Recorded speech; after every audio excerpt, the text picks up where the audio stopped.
कृष्ण जय जय राम कृष्ण हरी जय जय राम कृष्ण हरी जय जय राम कृष्ण हरी रूप पाहता लोचनी सुख झाले हो सजनी वा विठ्ठल बरवा तुआ विठ्ठल बरवा पाहता लोचनी सुख झाले वो साजनी तुआ विठ्ठल बरवा तुआ विठ्ठल बरवा तुआ विठ्ठल बरवा तुहा माधव बरवा तुआ विठ्ठल बरवा तुहा विठ्ठल बरवा विठ्ठल बरवा तुहा माधव बरवा तुहा विठ्ठल बरवा तुहा विठ्ठल बरवा बहुत सुकृताची जोडी म्हणून विठ्ठली आवडी तुआ विठ्ठल बरवा तुआ विठ्ठल बरवा सुकृताची जोडी म्हणून विठ्ठली आवडी तुहा विठ्ठल बरवा तुहा विठ्ठल बरवा सर्व सुखाचे आगर बापर कुमादेवीवर तुआ विठ्ठल बरवा तुआ विठ्ठल बरवा सुखाचे आगर बापर कुमादेवीवर तुहा विठ्ठल बरवा तुहा विठ्ठल बरवा तुहा माधव बरवा तुहा माधव बरवा तुहा माधव बरवा तुहा विठ्ठल बरवा तुहा विठ्ठल बरवा तुहा विठ्ठल बरवा तुहा विठ्ठल बरवा तुहा माधव बरवा तुहा विठ्ठल बरवा तुहा विठ्ठल बरवा जय जय राम कृष्ण जय जय राम कृष्ण जय जय राम कृष्ण जय जय राम कृष्ण जय जय राम कृष्ण हरे जय जय राम कृष्ण हरे राम कृष्ण हरे जय जय राम कृष्ण हरि जय जय राम कृष्ण हरे राम कृष्ण हरे जय जय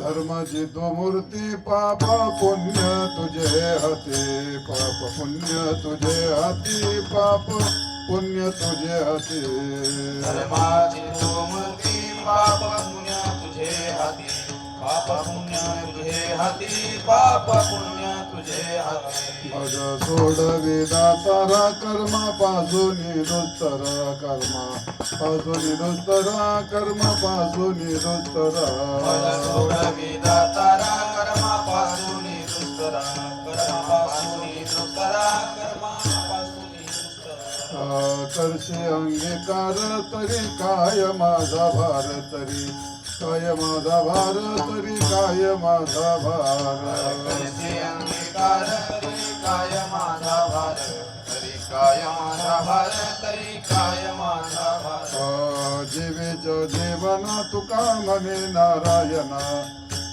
नारायणा तुका म्हणे नारायणा देवीच्या जीवना तुका म्हणे नारायणा तुका म्हणे नारायणा तुका म्हणे नारायणा माझा सोडवे दातारा पासोनी दुस्तरा पासोनी दुस्तरा कर्म पासोनी दुस्तरा सोडवे दातारा कर्मापासूनी दुस्तरा कर्मापासूनी दुस्तरा कर्मापासूनी दुस्तरा विठोबार कुमार विठोबार कुमार विठोबार कुमाई रोबार कुमाई रोबार कुमाई रोबार कुमाई रोबार कुमाई रोबार कुमाई रोबार कुमाई रोबार कुमाई हरे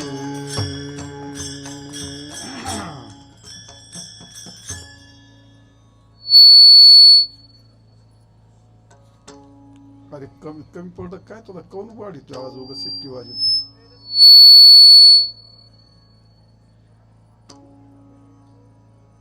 धर्माची तू मूर्ती धर्माची तू मूर्ती धर्माची तू मूर्ती धर्माची तू मूर्ती धर्माची तू मूर्ती धर्माची तू मूर्ती बास कमी पडतोय बास वाढ धर्माची तू मूर्ती धर्माची तू मूर्ती धर्माची तू मूर्ती धर्माची तू मूर्ती धर्माची तू मूर्ती धर्माची तू मूर्ती धर्माची तू मूर्ती धर्माची तू मूर्ती धर्माची तू मूर्ती धर्माची तू मूर्ती पाप पुण्य तुझे हाती पाप पुण्य तुझे हाती माझा सोड विदातारा माझा सोड विदातारा पाप पुण्य तुझे हाती पाप पुण्य तुझे हाती माझा सोड विदातार माझा सोड विदातार कर्मापासून दुस्तरा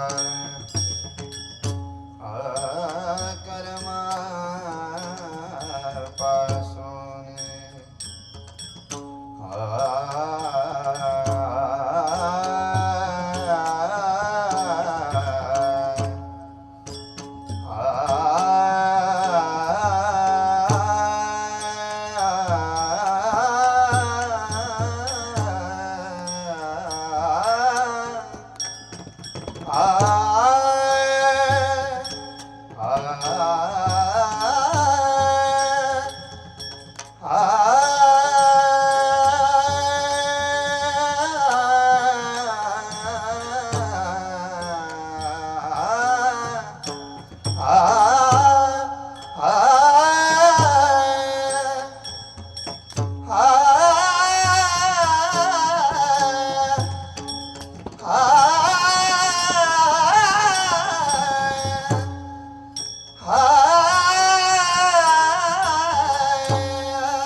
कर्मापासून दुसरा कर्मापासून दुसरा सोड विदातारा मज सोड विदातारा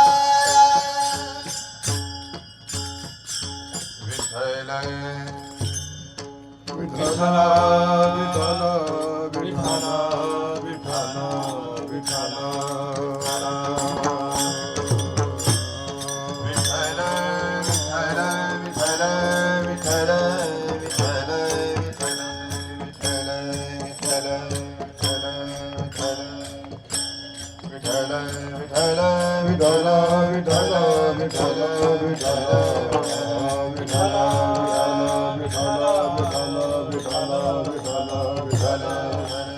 पुंडलीक वरदा हरिकर श्री ज्ञानदेव पंढरीनाथ भगवान की जय. विठ्ठल विठ्ठल विठ्ठल विठ्ठल विठ्ठल विठ्ठल विठ्ठल विठ्ठल विठ्ठल.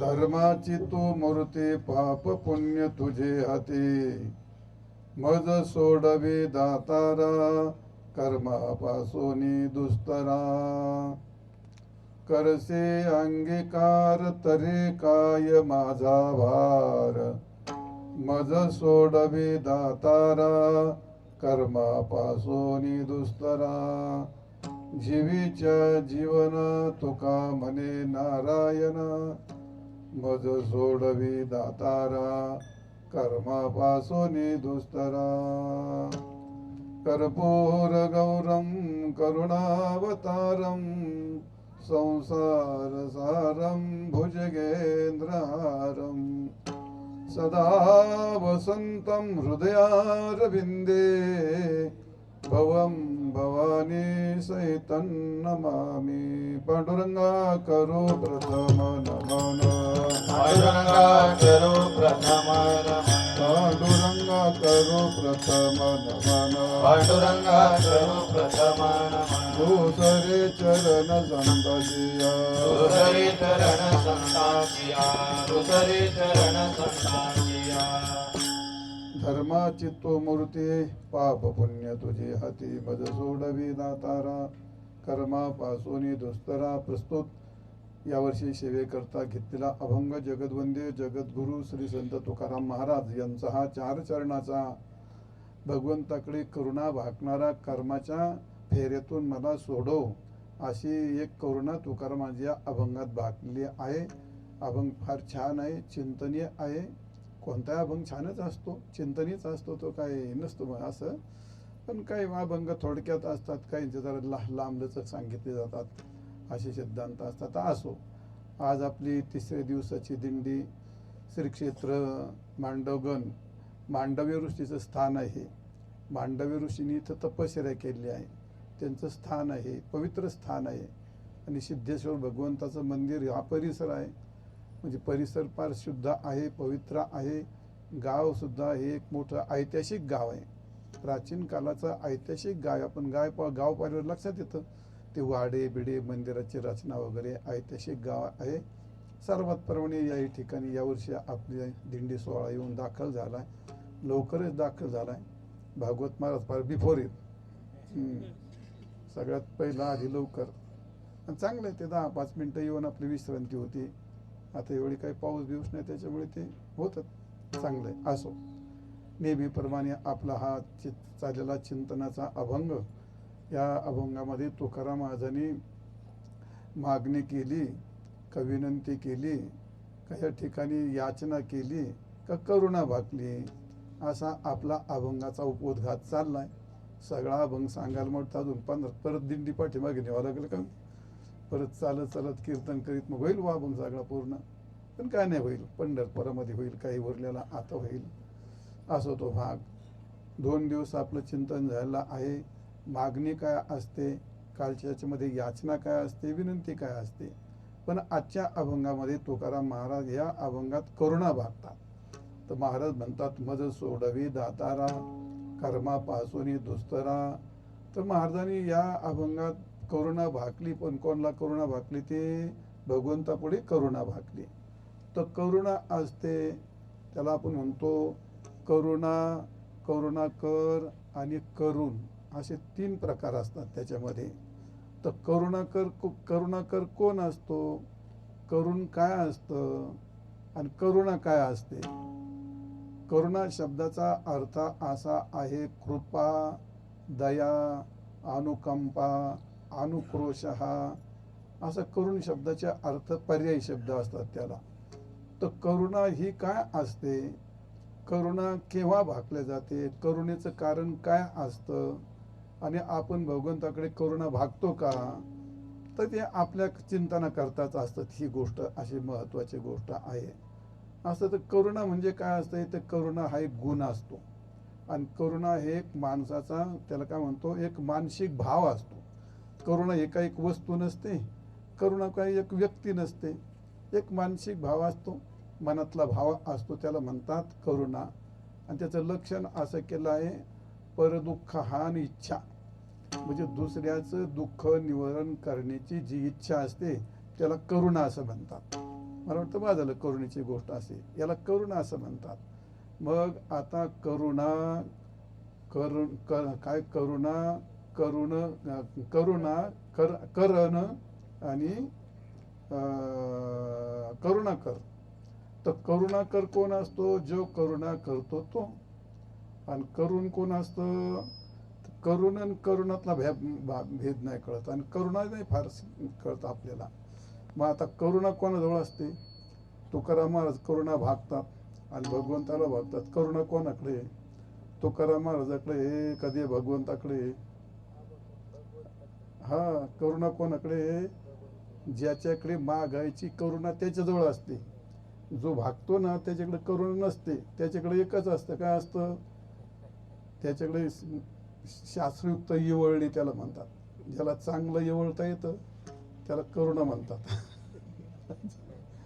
ज्याला देवाच्या नावाने चांगलं इवळता येतं ना, म्हणजे करुणा शब्द जातं इवळणी. आणि इवळणी कसं येते? ज्याला उत्तम प्रकारचं इवळता येतं मग त्याला उत्तम प्रकारची करुणा म्हणतात, करुणा भागणं. आणि करुणा हा गुण जो आपल्यावरती करुणा करतो तो त्याच्या आश्रित असतो. करुणा हा गुण ते त्याच्या आश्रित असतो. कृपा करणारा, करुणा करणारा, अनुकंपा करणारा एक आपल्या समोरची मोठी व्यक्ती असते, संत म्हणा, भगवंत म्हणा, असे करुणा करणं, त्यांच्या करुणा त्यांच्या ठिकाणी असते आणि आपण भागतो याचा अर्थ ते मागतो आज आहे. तर ते करुणा आपण भागतो. आणि करुण काय असतं? करुण हा रस असतो. करुण काय असतो? रस असतो. त्या रसाचा स्थायी भाव असतो शोक. मग करुण हा रस आहे आणि ज्या कालात करुणा भाकल्या जाते त्या कालात त्याच्या बोलण्यामध्ये, त्याच्या गाण्यामध्ये किंवा त्याच्या मागण्यामध्ये तो करुण रस असतो. काय असतो? तो करुण रस असतो. म्हणजे करुण रस काय असतो? इवळणीच असून दुसरं काय असतं? ते करुण रस म्हणजे दुसरं काय असतं? आता ज्यावेळी कोणी मेलं आणि मग माणसं रडतात म्हणजे मायला विशेष प्रकारच्या रडतात आणि स्वरात रडतात. बरं ते तसं नाही रडत, ते गाणं म्हणून रडतात. आणि तसे त्यांचे गाण्याचे ते पदबिद तुम्हाला पाठीत आहे का नाही? काय होताना बाई कोणाकडं, ते सगळं तुमच्या पाठीत त्यातली पदबिद. मग ते जे करुण असतं ते करून त्या रसाला त्याला काय म्हणतो आपण, त्या येवळण्याचा जो स्वर असतो ना त्याला करुण रस म्हणतात. जसं शृंगार, हास्य, करुण, हे रौद्र, बीभत्स, ते 9 रस सांगितलेत ना, मग त्यातला तो करुण रस असतो. मग ज्याच्या भजनामध्ये, ज्याच्या पूजेमध्ये, मागण्यामध्ये जितका जास्त करुण रस भरतो तितका भगवान त्याला लवकर प्राप्त होतो. विठाल विठाल विठाल विठाल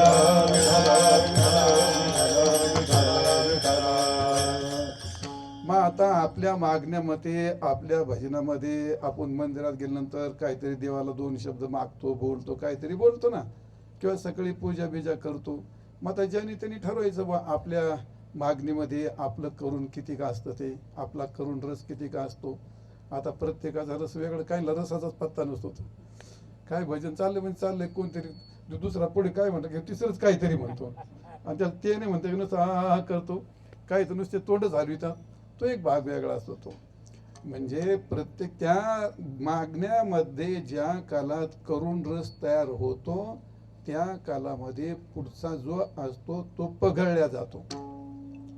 हे आपल्याला मी काय सांगतो, तुकाराम महाराजांनी करुणा भाकली मज सोडवी दातारा. तर ही करुणा का भाकायची? भगवंताकडे म्हणा, गुरुकडे म्हणा, संताकडे म्हणा, ती समोरची व्यक्ती मेनासारखी पघळली पाहिजे. आणि ती पघळली म्हणजे याची करुणेचा उच्चांक झाला समजायचा. मग करुणा कधी निर्माण होत असते? करुणेचं कारण पहिलं सांगितलं असतं म्हणजे उद्विग्नता, दुसरी गोष्ट आगतिकता, तिसरी गोष्ट हतबलता आणि चौथी गोष्ट निराधारता. ज्याचा आधार सगळा संपला, जिथं सगळं हातबल झालं किंवा जिथं उद्विग्नता आली, कारण मग त्याला देव आठवतो, मग तो ते करुणा भाकायला सुरुवात करतो. त्या करुणेची गोष्ट अशी असते. म्हणजे त्या करुणा निर्माण होण्याचं कारण बंधुवियोगात, स्वजनवियोगात, वित्तनाशात, प्राणहानी, प्राणनाशात प्रसंगी, मरणांत प्रसंगी, आणि सगळ्यात महत्वाची गोष्ट प्रतिष्ठानाशात. ज्याची प्रतिष्ठेला धक्का लागला का मग त्याच्या अवयवन त्याचं बोलणं बिलणं पहा तुम्ही. असं ज्या काळात असा दुःखद प्रसंग तयार होतो त्या काळात त्याच्या रडण्यामध्ये आपोआप करुण रस तयार होत असतो. आणि तो करुण रस भगवान सांगतात, तुकाराम महाराज म्हणतात, त्याच्या भक्तीमध्ये, त्याच्या मागणीमध्ये किंवा त्याच्या भगवंताच्या आळवण्यामध्ये जेव्हा करुण रस तयार होतो त्यावेळी भगवंतापर्यंत तो लवकर पोहोचतो. विठाल विठाल विठाल विठाल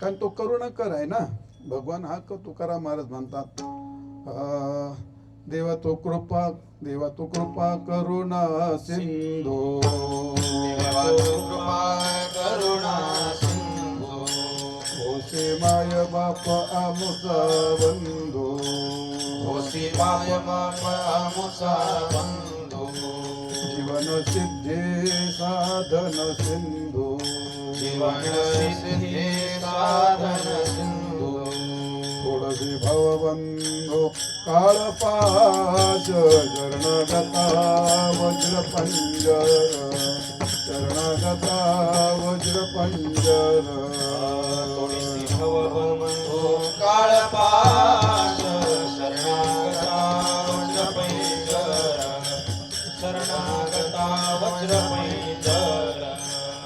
देवा तो कृपा करुणा सिंधू, होशी माय बाप आमचा बंधू. का तो करुणा घन आहे, तो करुणा सागर आहे, कृपा कर आहेस. असं भगवंताकडे कृपा असते म्हणून तर त्याच्याकडे करुणा भाकल्या जाते. तो करुणा आपल्यावरती करुणा करण्याकरता तो उदार आहे.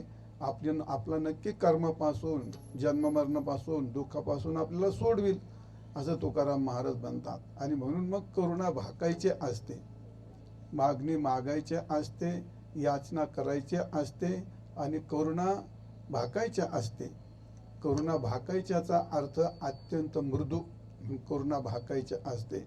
व त्याकरता माणसाला काय असावं लागतं? निराधार. सगळा आधार संपला की मग तो करुणा भाकत असतो. तो करुणा भाकत असतो जिथं काही करता येत नाही. मग तुकाराम महाराज म्हटले, न संडावे अन्न, मद न सेवावे वन. आणि म्हणून मग महाराज म्हणतात, म्हणून नारायणा किंवा भाकितो करुणा. मला तू म्हणतो तेवढे व्रत काय करता येत नाहीत, तू म्हणतो तेवढं अरण्यात जाऊन मला काय अनुष्ठान करता येत नाही. मग त्याकरता मी आपली तुझी काय म्हणतो आपण भोळ्या भावाने तुझी करुणा भागतो. कारण ज्यांच्यात शक्ती असते ती शक्ती वापरून ते बिचारे मुक्त होतात. एक केली हातो फळी ठाया बळी पावले. आम्ही देवा शक्तीने भाकुतेने करुणा, भाकुतेने करुणा, भाकुतेने करुणा. आम्ही देवा शक्तीने भाकुतेने करुणा, भाकुतेने भाकुतेने करुणा भाकुतेने करुणा आम्ही देवा शक्तीहीने भाकुतेने करुणा ज्याची सगळी शक्ती नष्ट झाली सगळे आधार संपले आणि मग तो करुणा भाकत असतो. तुम्हाला काल उदाहरण सांगितलं याचनेचं जवळजवळ तसंच रूप असतं. कोणी आगीत सापडला कोणी पुरात सापडला मग तो करुणा भागतो का नाही. मग तसं भगवंता करता असं गोष्ट असते तशी करुणा भाकावी लागत असते. अनेक प्रमाण आहे त्या ठिकाणी. भगवान करुणा कर पुंडलिके दिदलावर आणि करुणा कर विठ्ठल. भगवान करुणा करणारा आहे म्हणून त्याच्याकडे करुणा. पण करुणा भाकल्या जाते करुणा केली जाते पण का निराधार काही जोपर्यंत आधार आहे तोपर्यंत मनुष्य घायाळ होत नाही आणि घायाळ झाल्याशिवाय त्याच्या मुखातून करुण रस येत नाही आणि करुण रस आल्याशिवाय तो भगवंतापर्यंत पोचत नाही. तुकाराम महाराज म्हणतात भाकितो करुणा गा कैसा सांडीला ठाव न भरे पोट कधी नाही निश्चळ पाव हिंडता भागलो गा 184 गाव धरून राहिलो गा हाची वसत ठाव आता माझी करी चिंता दान देई भगवंता पाठीपोटी नाही कोणी निर्वे सज्जन संता. महाराजांनी करुणा भाकली म्हणजे केव्हा देशवेश नव्हे माझा सहज फिरत आलो करू सत्ता कवनावरी कोठे स्थिर राहिलो पाय डोळे म्हणता माझे ते कैसा मोकलेलो परदेशी नाही कोणी अंध पांगोळ झालो आता माझी करी चिंता नाही काय बरं का आता माझी करी चिंता दान दे भगवंता. याचा अर्थ हे निराधाराची गोष्ट आहे. तुकाराम महाराज म्हणतात हे सगळं निराधार आहे काहीच नाही. करुणा भाकितो करुणा का जैसा सांडियेला ठाव. जसा एखादा मनुष्य नावेतून काय झालं नाव उलतीपाल झाली पुरात पडला. आता काय राहिलं त्याला आधार काय राहिला का आता बुडून मेल्याशिवाय काय पर्याय का त्याला काय बुडून मेल्याशिवाय काय पर्याय नाही त्याला. आधार जैसा सांडियेला ठाव. ते आता एखादा रेल्वेत होता आणि भांडण झालं मागे नाही करायला भांडण झालं ते एकानं धरलं आणि त्याला खाली लुटून. आता रेल्वे गेली अंधारात रात्री 12-1 वाजता आरण्यात पडल्यावरती जायचा सांडियेला ठाव. एखादा कुठं पोहायला गेला आणि त्याचा दोर तुटला आणि दोर तुटल्यावरती जायचा सांडियेला ठाव. घरातून कोणी काढून दिलं जायचा सांडियेला ठाव. ज्याचा मागचा आधार तुटतो त्या काला त्याचा मागचा दोर तुटला मग त्याचा ठाव ठिकाणा संपल्याच्या नंतर आणि मग तो भाकितो करुणा कसा करुणा भागतो मी जायचा सांडियेला ठाव. मागचं काही शिल्लक राहत नाही तसं मी या ठिकाणी करुणा भागतो तुकाराम महाराज म्हणतात. तर ते करुणा भागण्याचं महत्त्वाचं कारण असं आहे देशवेश नव्हे माझा सहज फिरत आलो करू सत्ता कवनावरी कोठे स्थिर राहिलो. हाय काही विचार काहीच विचार नाही. आपण एवढे सगळे बसलो आपल्याला कोण मलाच नाही सांगता येत. तुमचा तर विषयच नाही मला पण नाही सांगता यायचं. कुठून आल्यावर तुम्हाला काय सांगू तुम्ही कुठून आलात म्हणून काय माहीत नाही. बरं कुणीकडे चालला काय सांगता येईल काय माहीत नाही. किती दिवस मुक्काम करणे काय माहीत नाही. देशवेश नव्हे माझा सहज फिरत आलो. कोणत्या देशात होता मागच्या टायमाला मागच्या जन्मात कोणत्या देशात होता काय माहीत नाही. कोणत्या देशात होतो कुत्रा होता का मांजर होता कोणत्या देश वेश आता घेतल्यात आता वारकरी झाला कपडे घातले मस्त कपडे इस्त्री लय दुनिया ठेवून करतो. वेश आता हा मागच्या जन्मात हाच वेश होता का पुढच्या जन्मात हाच वेश राहील का नाही. पुढच्या जन्मात कोणता वेश येईल हे माहीत नाही. मागच्या जन्मात कोणता वेश आहे हे माहीत नाही. देश वेश नव्हे माझा सहज फिरत आलो. सहज फिरत तुम्हाला सहज फिरत याचा अर्थ कळला का. ते पूर्वीच्या काळामध्ये ज्वाऱ्या पेरायचे लोक. आता अलीकडे ज्वाऱ्या नाही पेरीत कोणी. त्यांना ज्वाऱ्या काढायला माणसं मिळत नाहीत. आता लोक बागा द्राक्षे कांदे पैशाचे पिकं लोकांना पैसे फार लागतात. म्हणतात लोकांनी तर कांदे खायला सुरुवात केली पाहिजे. कांद्याच्या भाकरी द्राक्ष तोंडी लावायची. त्याला इतका उतारला झालं ते कोणी खाय ना त्याला. ते गहू इतके पिकले आमच्या गावात गहू घरातही गहू दारातही गहू एका कोपऱ्यात 50-50 पोती होते.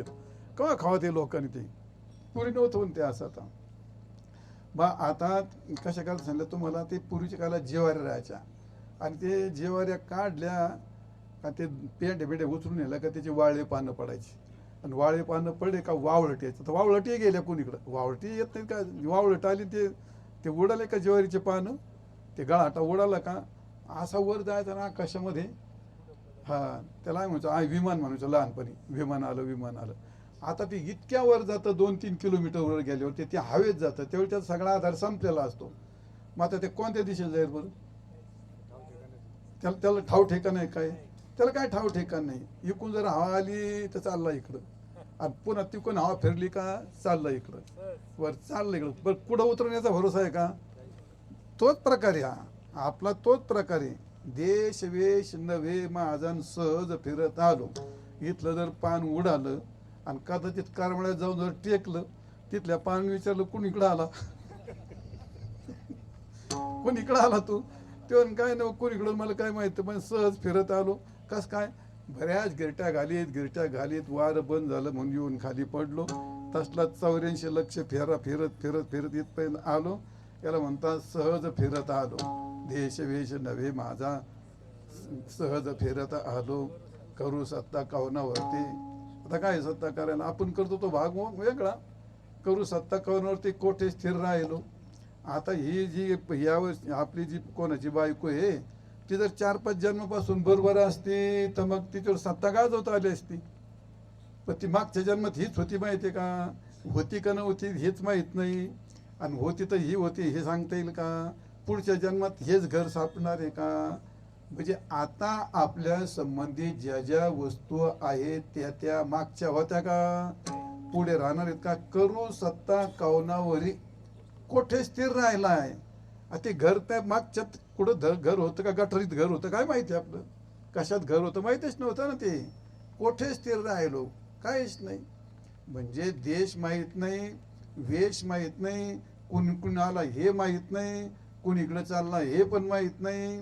महाराज म्हणत करू सत्ता कवनावरती करू सत्ता करू. हे सगळं माझ्या समोरच उभं राहिलंय.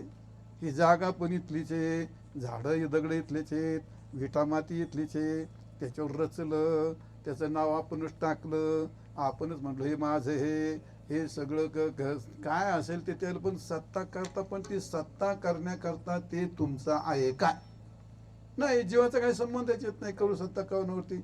आणि ज्याच्या जवळ तुमच्या जवळ होतं ते पाय डोळे म्हणता माझे ते काय मोक दिलो. आणि मग जर म्हातारा झाल्यानंतर एक कसं सोडून जातं. काही बऱ्याच लोकांना आता आपल्या दिंडीतल्यांना पाय सोडून गेले गुडघे सोडून पाय डोळे मोकलिता. कोणाचे पाय सोडून गेले कोणाचे डोळे सोडून गेले कोणाचे कान सोडून गेले आणि काहींचं सगळं सोडून गेलं. पण ह्यो काय सोडायला तयार नाही.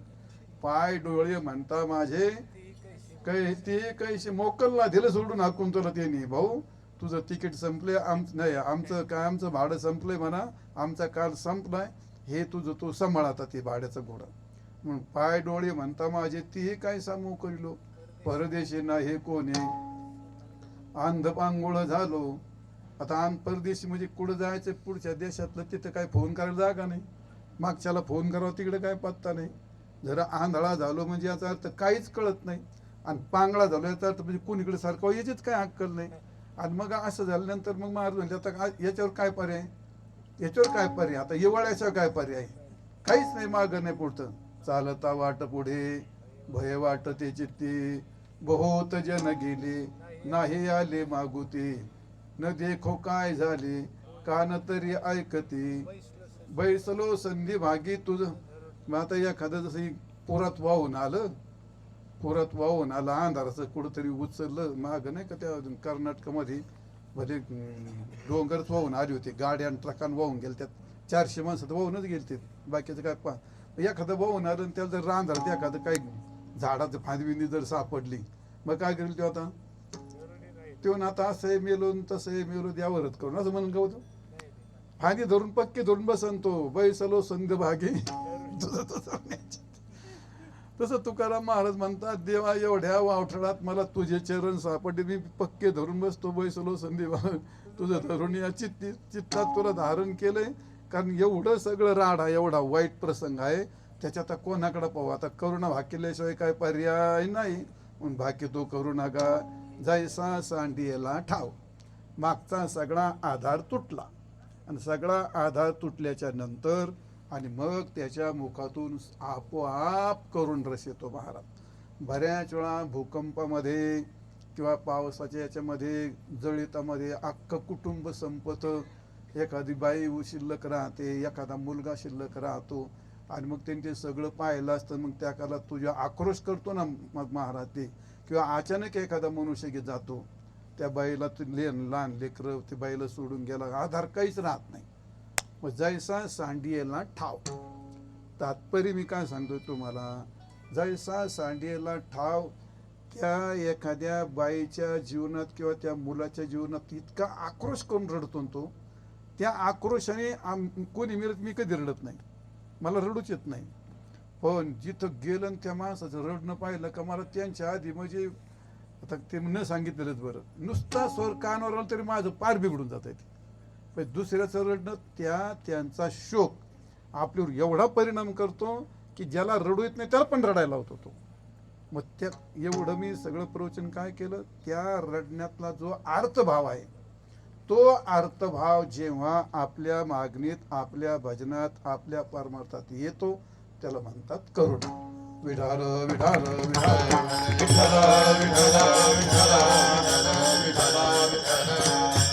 आणि करुण भाव शेवटचा प्रसंग, प्राणांत प्रसंग येतो तेव्हाच करुण भाव तयार होत असतो. अशा प्रकारे अकबर बादशहाची गोष्ट सांगितली जाते. अकबर बादशहाची मोठी ख्याती, मोठा राजा होता, हौश होता, धनदौलत भरपूर होती, पण त्याच्याकडे एक चतुर बिरबल होता. पाश्चात्य देशातला एक राजाने एक दूत पाठवला होता, सोन्याचे कपडे सोन्याचे दागिने असा आला तो. तर तो म्हणला जा म्हणले तिथं बिरबलच्या त्या बादशहाच्या दरबारामध्ये 9 रत्न आहेत म्हटले, ते किती बुद्धिमान आहेत ते मला तपासायच म्हणे, आणि जर त्यांनी या प्रश्नाचं उत्तर दिलं तर ते बुद्धिमान, नाही तर नुसते रत्न नाहीत ते दगडच आहेत म्हटले.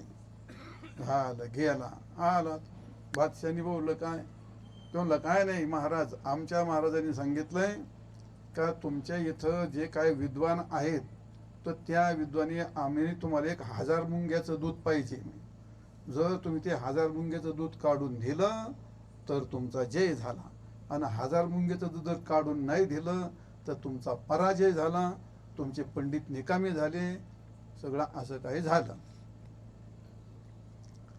आता 1000 मुंग्याचं दूध म्हटलं, तुमच्या हातच्या ती मुंगी येते का नाही हेच माहित नाही, व दूध येते स्तनुकडीत कसं काय शोध होत.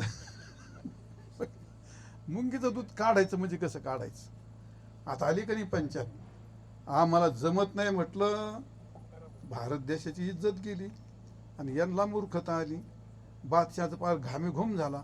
आता मोठा भयंकर प्रसंग आहे, आता तो मोठा प्रसंग कठीण गुजरला तो. आता मग आता काय करावं, आता शेवटी सगळे बिरबलकडे पाया लागली, दुसरा तर काही पर्याय नव्हता.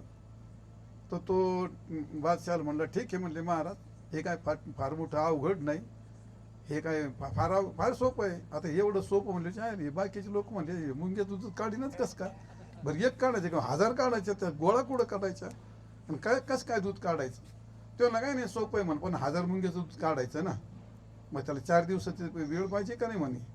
मग 4 दिवसाची आम्हाला वेळ द्या. झालं दिली 4 दिवसाची वेळ. पण बिरबल म्हणला जर 1000 मुंग्याचं दूध जर तुमच्या प्रश्न जर उत्तर दिलं तर बघ मात्र इथं तुम्हाला आम्ही जागेवर ठार करणार म्हणे.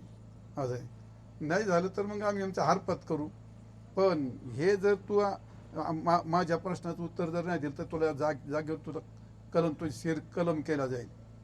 तो म्हणला ठीक आहे, त्याला माहिती आहे मुंगे दूध काढताच येत नाही, पण त्याला काय माहिती त्याचा बाप बिरबल बसला इथं म्हणून. तो झालं, बिरबल म्हणला आमच्या देशामध्ये मुंगी पकडत नाही, त्याच्याकरता तुमच्या माणसानी आमच्या देशात ते आणा, पण 1000 मुंग्या धरून आणल्या पाहिजे म्हणले तुम्ही, मग मी दूध काढून देतो म्हटले.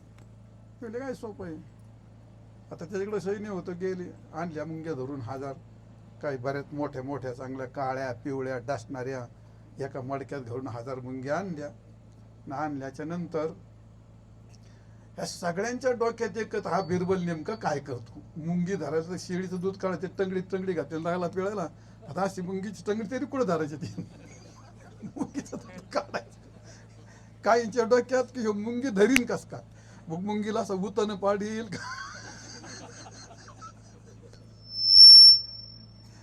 मुंगीला उत्तन पडलं का काय करील, म्हणजे तो मुंगी दूध काढील कसं, हा सगळ्यांच्या डोक्यात एक कल्पना की मुंगी दूध कसं काय काढील. हा पण असं कोण वाटतं की काय हिने काय युक्ती लढवली असेल, काही काय उत्तर दिलं, इकडे कोणच बुद्धी लक्ष नाही. प्रत्येकाच्या डोक्यात हा मुंगीचं दूध काढील कसं का. झालं ते आणल्या मुंग्या. तोवर बिरबलने एक मोठी काच शोधून ठेवली होती अशी, त्याला त्याने पण नाही का धेंगा असं ते शोधून ठेवली. आणले त्याने 4 दिवसांनी मुंग्या आणल्या, मोठा घडा आणला. झालं मग त्याने ती काच घेतली, तपासायला सुरुवात केली. बादशाला सांगितलं, महाराज हा मूर्ख मावशी म्हणे, याला मुंग्याच कळत नाहीत म्हणले. काय झालं म्हणे, मुंग्याचे 4 प्रकार असतात म्हणे. त्यातली एक मुंगी असते म्हणे राणी मुंगी, त्यातली एक संरक्षण मुंगी असते, आणि एक त्यापैकी फक्त एक मुंगी वेती म्हटले, आणि ती एकटी दूध देत असते म्हणले. पण अजून एक संरक्षण करते, आणि एक या ठिकाणी अन्न पाण्याची व्यवस्था करत असते, आणि एक ही यांची राणी असते, राजा असतो. फक्त एक मुंगी ती करते म्हटले. मग त्याने सगळ्या मुंग्या सगळ्या तपासल्या. म्हणले यातले काही नर आहेत ते तर काही दूध देत नाहीत, जे संरक्षण आहेत ते तर म्हणले वाजोटे, ते लग्नच नाही केले म्हटले. हे ब्रह्मचारी आहेत. जे ते नर आहेत ते नर दूध देत नाहीत. काय जे दूध देण्यासारखे तर मग ते वाजोटे आहेत म्हणले, ते संरक्षण खात आहे म्हणले त्यांच्याकडं. आणि जे अन्नमंत्री आहेत म्हटले तर ते अजून लहानच आहेत म्हणले, त्यांनी ते दुधाचं नाही. तर यांनी ज्या मुंग्या आणल्या त्या मुंग्या दुधाच्या आणलेल्याच नाहीत, आणि त्यामुळे याला याचं शिर कलम केल्याशिवाय आता काय पर्याय नाही. नाही त्याला म्हणतो मी दूध काढून देतो, आणि म्हणे दूध काढून देतो तुझ्या मुंग्याचं. पण दूध काढणार मुंग्या दे ना म्हणे, म्हणतो दुधाच्या मुंग्याच नाही आणल्या, सगळ्या खाट्या मुंग्या आणल्यात तू. आता त्याला पंचायत झाली खाट्या मुंग्या. मग त्याला हीच अक्कल नव्हती की मुंग्या 4 प्रकार असतात, हेच माहीत नव्हतं.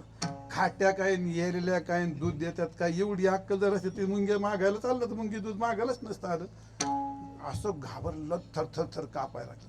आणल्या आणि 4 तलवारी उभ्या केल्या, आणि उभ्या केल्यानंतर मग त्याने हात जोडले बादशाकडून. कोणत्या स्वरात बोलला असेल तो आता मला वाचव म्हणून, त्याला म्हणतात करुण रस.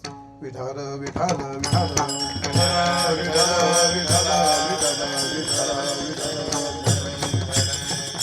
मरणांत प्रसंग येतो त्या काळात नको म्हटलं तरी त्याच्या मुखातून करुण रस बाहेर पडतो.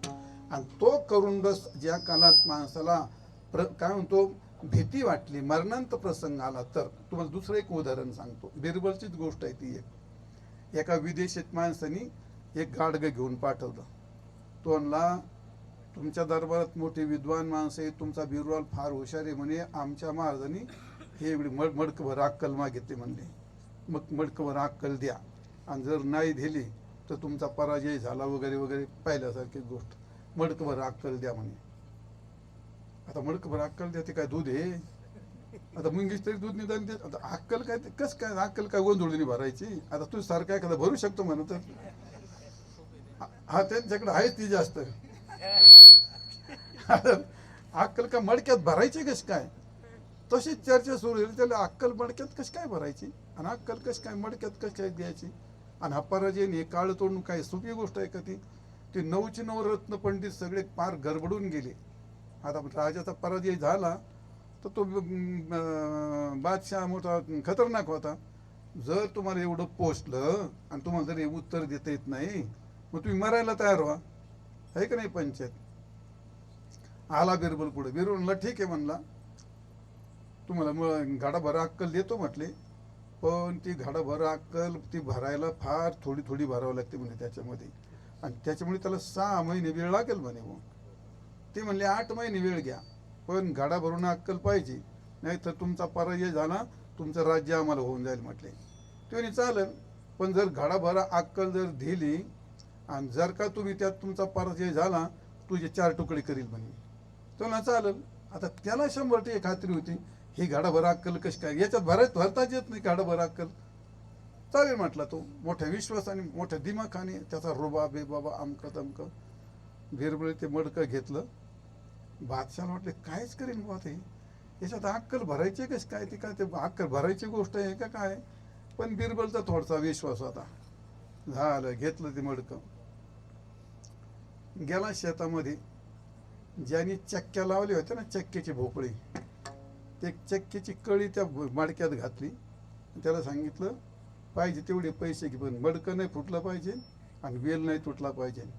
6 महिन्यात ते भोपळं बरोबर त्याच्यामध्ये मापाचं झालं. देठ कापला. आले ते विदेशीचे राजे. घडाभर अक्कल आहे म्हटले का, आता याच्यावर काय नाही, तुमची अक्कल काढून घ्यायची, मडकं जशाला तसं आणून द्यायचं.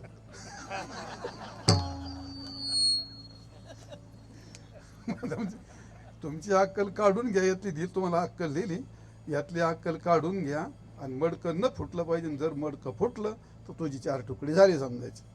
आता त्याला वाटलं एक तर मडकं तरी फुटन, नाही तर भोपळं तरी फुटन. आता हे कसं काय, तो गेला त्या राजाकडे घेऊन. तो राजाने पाहिलं घडाभर अक्कल, तर तो म्हणला ते बाकीच काय, तुम्ही याच्यामध्ये ही अक्कल भरली कशी काय. राजा स्वतः आला. तो म्हणला या मडक्यात ही अक्कल भरली कशी काय. बिरबल म्हणतात यालाच म्हणतात घडाभर अक्कल म्हटले. पण घडाभर अक्कल झाली, पण ज्याने अक्कल चालवली होती त्याला आता मरणांत प्रसंग आल्यानंतर त्याने एवढायला सुरुवात केली. आणि त्या एवढण्याचा जो स्वर असतो त्याला म्हणतात करुणा. बाकी तो करुणा का जैसा सांडीला ठाव. मग आपल्यावर तो प्रसंग नाही का, त्याच्यापेक्षा फार मोठा प्रसंग आहे आपल्यावरती, फार मोठा प्रसंग आहे, पण आपल्याला ती जाणीव होत नाही. बाकी तो करुणा का जैसा सांडीला ठाव, न भरेची पोट कधी नाही निश्चळ पाव. लक्षांची चौरे घेऊ, लक्षांची हिंदता भागलो गा, लक्ष 84. यातलं काय चांगलं आहे हो, त्या मरण्यापेक्षा लय वाईट आहे रे, भरण्यापेक्षा पण वाईट आहे. प्रत्येक जन्मात जातो, त्या जन्मातल्या गोष्टी 84 लक्ष फिरतो, त्यातले ते सगळे दुःख असतात.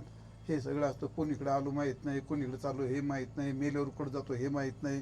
त्याच्यावर पुस्तकं लिहितात, सगळे करतात, पण कळतं कुठं काय.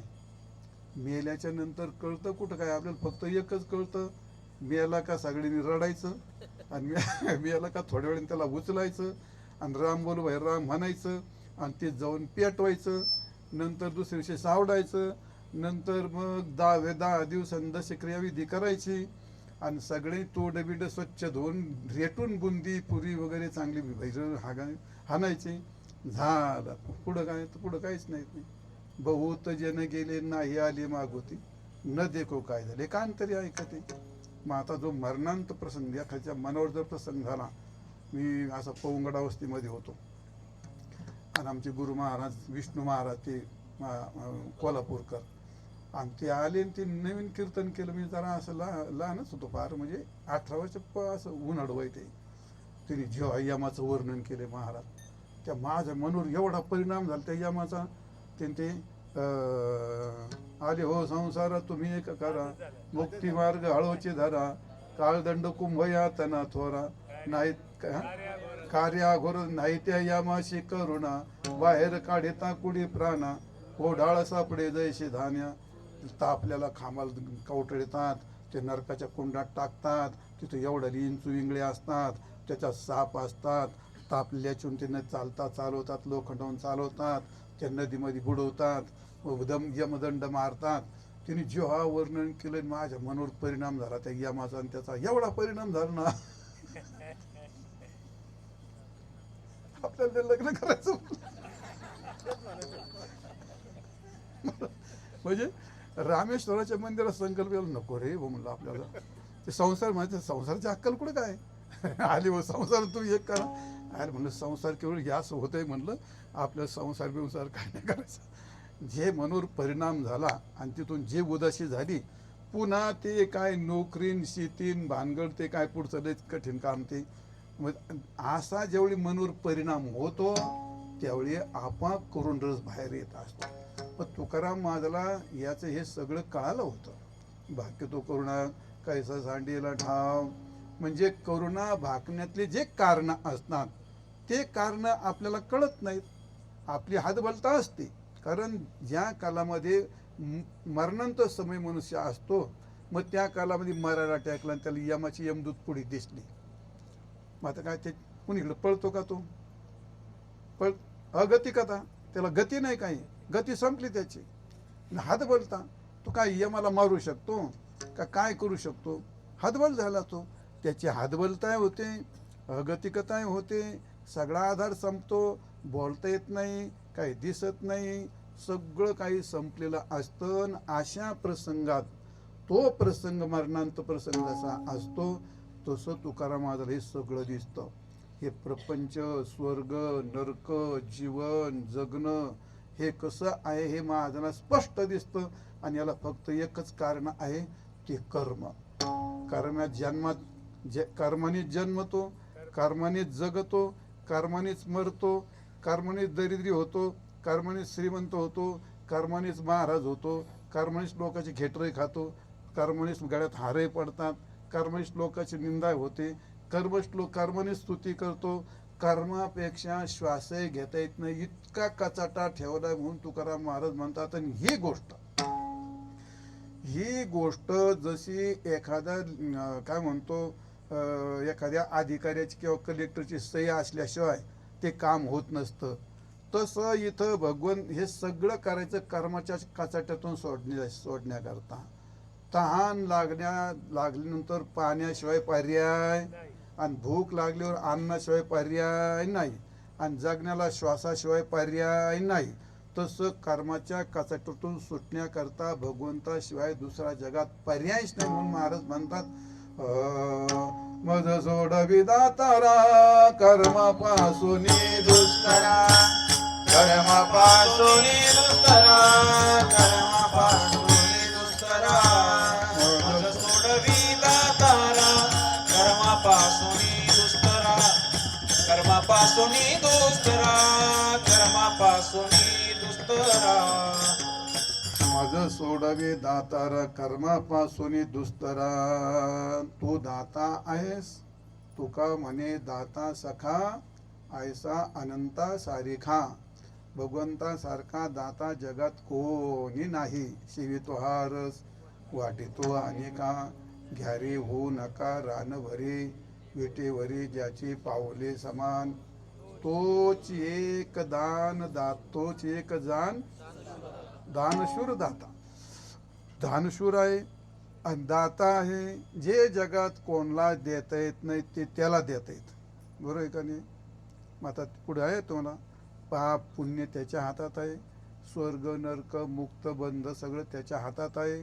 म्हणून त्याला करुणा भाकल्याशिवाय काही पर्याय नाही. म्हणून तुकाराम महाराज म्हणतात, भाकी तो करुणा कशा करता? भगवंताकडे. मग धर्माची तो मूर्ती, पाप पुण्य तुझ्या हाती, मज सोडवी दातारा.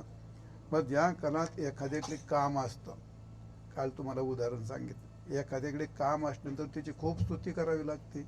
आणि स्तुती करायची म्हटलं तर त्याला विशेषण लागतात. बरोबर का? एखाद्या राजाकडे गेला नोकरी मागायची, एखाद्या साहेबाकडे तो काय म्हणतो, काय साहेब तुमचं काय, तुमची श्रीमंती काय, तुम्ही खूप उदार, आणि तुमचं खूप लोकांमध्ये काम असतं, आणि तुमचं योगदान पण फार मोठं असतं परमार्थात. तो रासून दिवस पिऊन पडलेला असतो तरी त्याला म्हणावं लागतं. कारण का? त्याची स्तुती करायची, त्याला नोकरी मागायची ना त्याच्याकडे. मग याला म्हणतात ताकापुरतं रामायण. महाराजांचं तसं नाही. मग ज्याच्याकडून काही मागायचं त्याच्याकरता त्याची स्तुती करायची. आणि स्तुती करायची म्हटलं का त्याला विशेषणाची गरज असते. तुम्ही फार चांगले असं जमतं का? नाही नाही नाही नाही. बाईची स्तुती करायची म्हणजे काय करणं सांग. अहो तुमचं सुंदर रूप फार सुंदर आहे, तुमचं स्वयंपाक फार गोड आहे, तुमच्या हातात फार रसवंती आहे, तुम्ही फार गोड बोलता, तुम्ही फार चांगलं गाता.